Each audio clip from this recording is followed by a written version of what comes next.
Hello महारथियों, तो कैसे हैं आप लोग। उम्मीद करते हैं कि बहुत बेहतरीन होंगे। और आप लोगों के लिए बिहार पुलिस का बैच लेके आ रहे हैं हम लोग।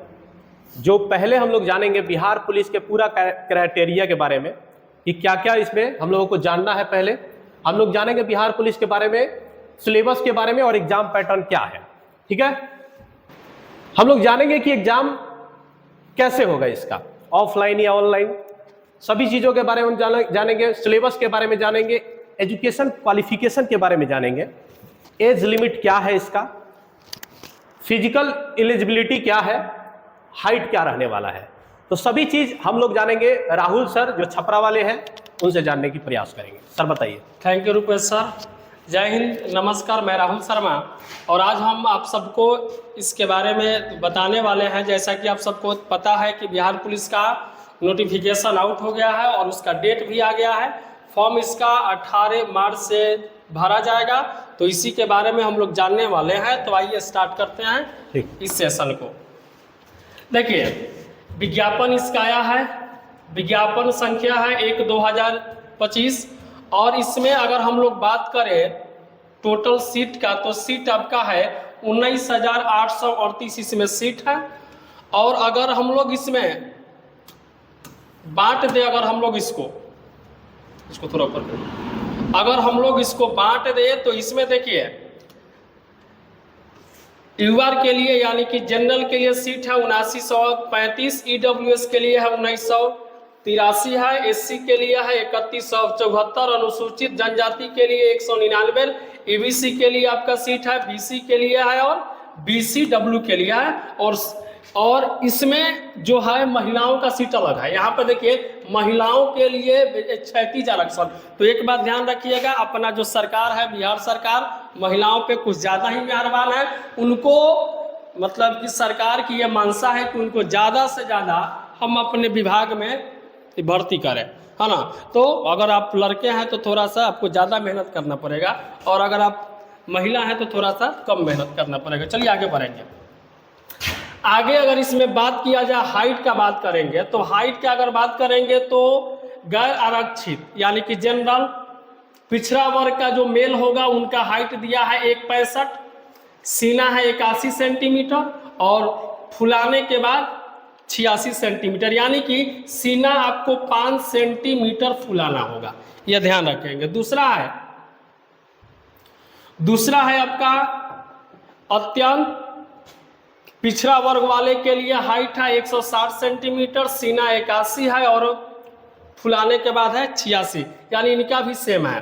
अनुसूचित जाति और अनुसूचित यानी जनजाति के लिए भी हाइट 160 सेंटीमीटर, सीना यहाँ पे थोड़ा सा कम है यानी 79 लेना है, 5 सेंटीमीटर अगर हम इसमें जोड़ेंगे तो 84 सेंटीमीटर होगा।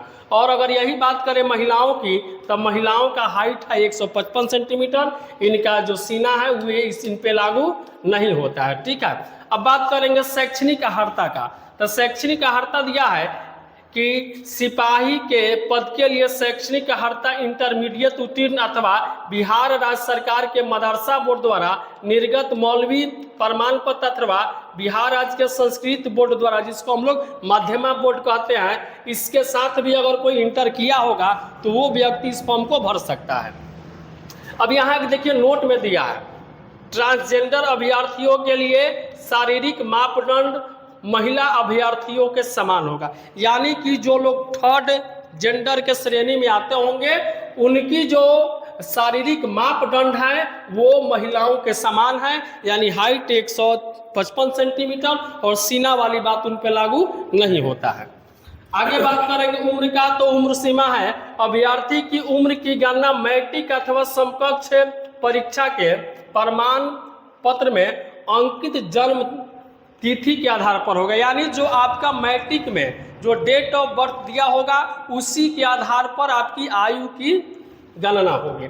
अब दिया है कि जो लोग जनरल हैं उनके लिए 18 वर्ष न्यूनतम आयु है और अधिकतम आयु है 25 साल। पिछड़ा वर्ग या अत्यंत पिछड़ा वर्ग के लिए उम्र सीमा में 2 वर्षों की छूट मिलेगी, यानी इनका जो उम्र होगा मिनिमम 18 साल और मैक्सिमम हो जाएगा 27 साल। पिछड़ा वर्ग एवं अत्यंत पिछड़ा वर्ग के महिला के लिए अधिकतम उम्र में मिलेगा 3 वर्षों का मिलेगा छूट, यानी कि न्यूनतम हो गया 18 साल और अधिकतम हो गया 28 साल। अनुसूचित जाति एवं अनुसूचित जनजाति कोटि के मेल और फीमेल और ट्रांसजेंडर के लिए अधिकतम उम्र सीमा में 5 वर्षों का छूट मिलेगा, यानी कि न्यूनतम उम्र सीमा 18 साल और अधिकतम उम्र सीमा होगा कितना साल? 30 साल। ठीक है, तो ये बात ध्यान रखेंगे। और जो लोग गृह रक्षक यानी होम गार्ड में होंगे उनको 5 वर्षों का अतिरिक्त छूट दिया जाएगा। ठीक है, तो ये होम गार्ड के लिए, आप लोग होम गार्ड में तो है नहीं। चलिए आगे बढ़ते हैं। आगे ये सब आरक्षण का बात हो रहा है, तो आरक्षण के बारे में तो सबको जानते हैं। EWS, EBC, BC, SC, ST और साथ में महिला तो सब पे भारी है, तो खैर इसके बारे में हम लोग कुछ बात नहीं करेंगे ज़्यादा। आगे बढ़ते हैं। आगे देखिए कुछ कोड दिया गया है कि अगर आप लोग अनुसूचित जाति यानी एससी में आते हैं तो आपका होगा कोड 02, और यदि आप एसटी में आते हैं तो होगा 03, ईबीसी में आते हैं तो 04, बीसी में आते हैं तो 05 और ईडब्ल्यूएस में आते हैं तो 07। और फॉर्म भरते समय इसको बहुत बढ़िया से भरिएगा, क्योंकि अगर आप मान लेते हैं कैंडिडेट है ईडब्ल्यूएस का, कोड भर दिए एससी वाला, तो रिजल्ट तो हो गया, लेकिन जब आपका डॉक्यूमेंट वेरिफिकेशन होगा तो उसमें आपको दिक्कतें आएगी, मतलब आप बाहर हो जाएंगे। तो इसको आपको ध्यान से भरना होगा इस कोड को। चलिए आगे बढ़ते हैं। आगे इसमें दिया है कि आपका सबसे पहले क्या होगा, एग्जाम होगा। एग्जाम जिला पुलिस बिहार विशेष सशस्त्र पुलिस की रिक्तियों के लिए चयन या भर्ती का प्रक्रिया एक साथ होगा। सबसे पहले होगा आपका एग्जाम। एग्जाम में दिया है कि आवेदन पत्रों के संग्रहण के उपरांत आवेदन पत्रों की समीक्षा की जाएगी एवं जिन अभ्यर्थियों के आवेदन पत्र सही पाए जाएंगे उनके लिए लिखित परीक्षा का आयोजन किया जाएगा। यानी अगर आपने फॉर्म सही से भरा है तो ही आपको एग्जाम में बुलाया जाएगा, अन्यथा आप वहां से बाहर हो जाएंगे, यानी आपका एडमिट कार्ड ही रिलीज नहीं किया जाएगा। ठीक है, तो इस बात को ध्यान रखिएगा। आगे दिया है कि एग्जामिनेशन में 30% कम अंक करने वाले अभ्यर्थी शारीरिक दक्षता परीक्षा के लिए असफल घोषित होंगे, यानी कि कम से कम आपको 30% अंक लाना है। इसका मतलब है कि अगर 100 अंकों का एग्जाम है तो इसमें आपको 30 को नंबर लाना है, और ये जरूरी भी नहीं है कि आप 30 नंबर ला देंगे तो आपका रिजल्ट हो जाएगा। इसके बाद देखा जाएगा कि इससे ज्यादा कौन लाया है। अब उसमें अगर आप आएंगे तो रिजल्ट होगा, नहीं आएंगे तो रिजल्ट नहीं होगा।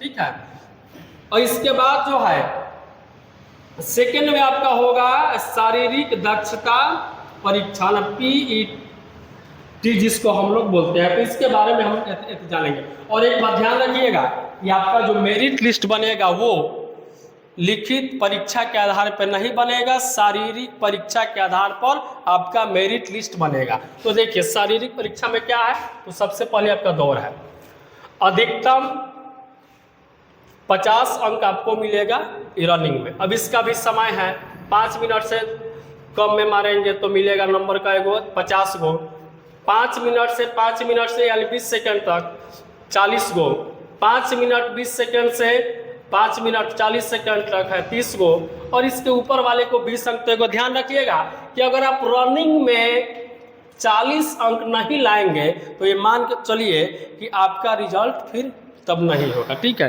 तो इस बात का आप लोग ध्यान रखेंगे। आगे देखिए महिलाओं के लिए है भाई इसमें बात, तो अगर महिलाओं का बात करेंगे तो महिला के लिए है क्या भाई, 1 मिनट।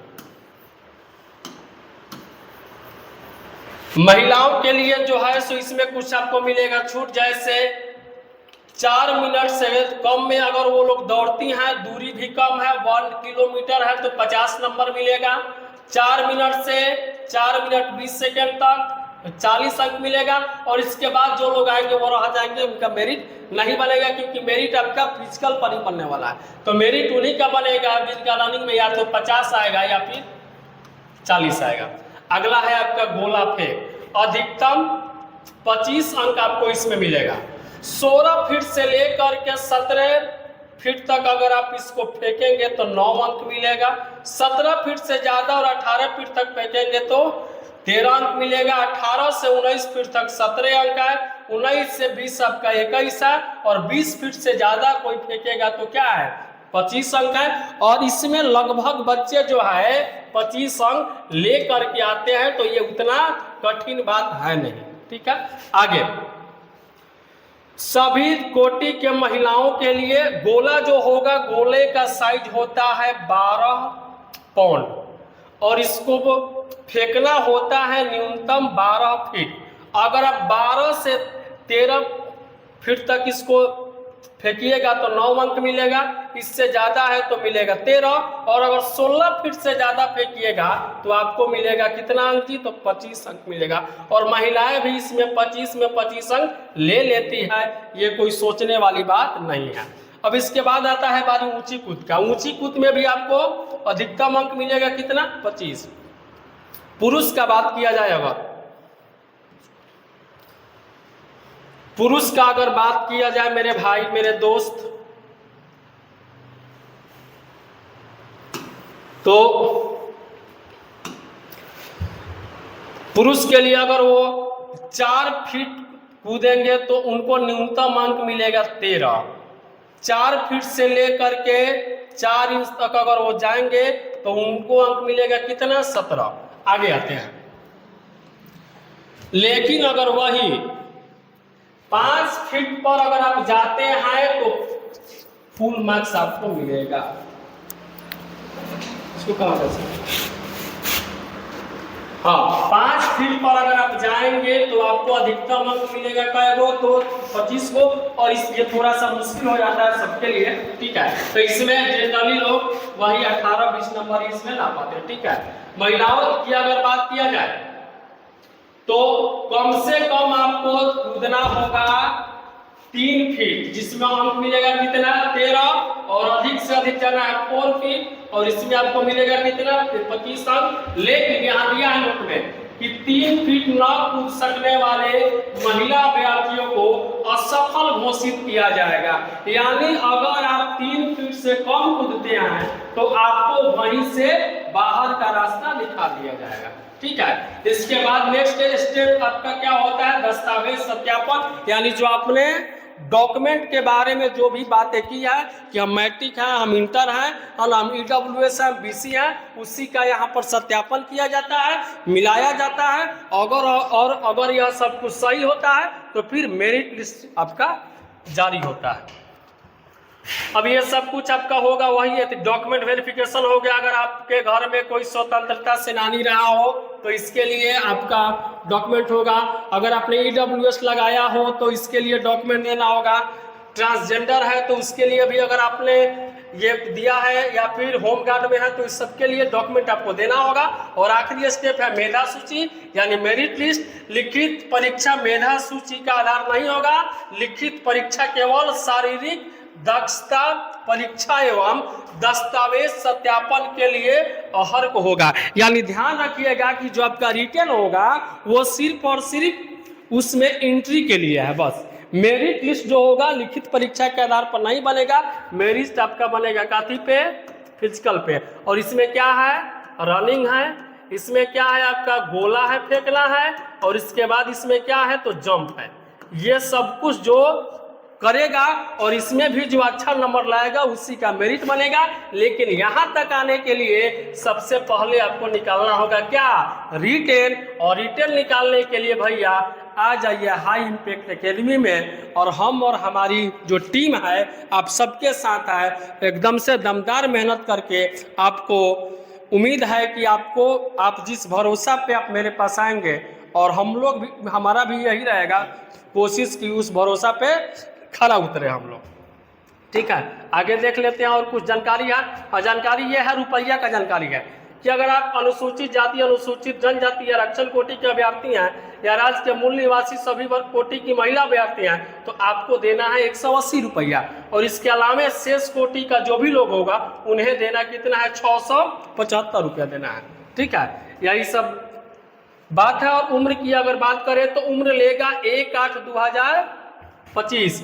1/8/2025 को जिस व्यक्ति का उम्र 18 वर्ष होने वाला है वो व्यक्ति इस फॉर्म को भर सकता है। यहाँ दिया है न्यूनतम उम्र के लिए यानी कम से कम 18 वर्ष आपका 1 अगस्त 2025 को होना चाहिए, ये बात ध्यान रखेंगे। आगे और कुछ है जानकारी? हाँ, आवेदन भरने का तिथि है 18/3/2025 और अंतिम जो इसका डेट है वह 18/4/2025। और बात किया जाए कि आपको जो डॉक्यूमेंट देना है अपने जाति के लिए तो उसका भी आखिरी डेट वही है, ठीक है।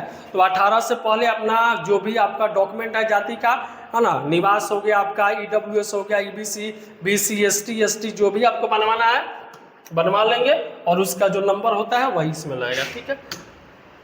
बस हो गया। इसमें क्या है? हाँ, एक बात ध्यान रखिएगा, यदि अभ्यर्थियों ने गलत विवरण के साथ रजिस्ट्रेशन किया है, इसको थोड़ा सा एक बात इसमें ध्यान देना है कि यदि अभ्यर्थियों ने गलत विवरण के साथ रजिस्ट्रेशन किया है तो भुगतान के बाद ऐसे विवरण को एडिट नहीं कर सकते हैं।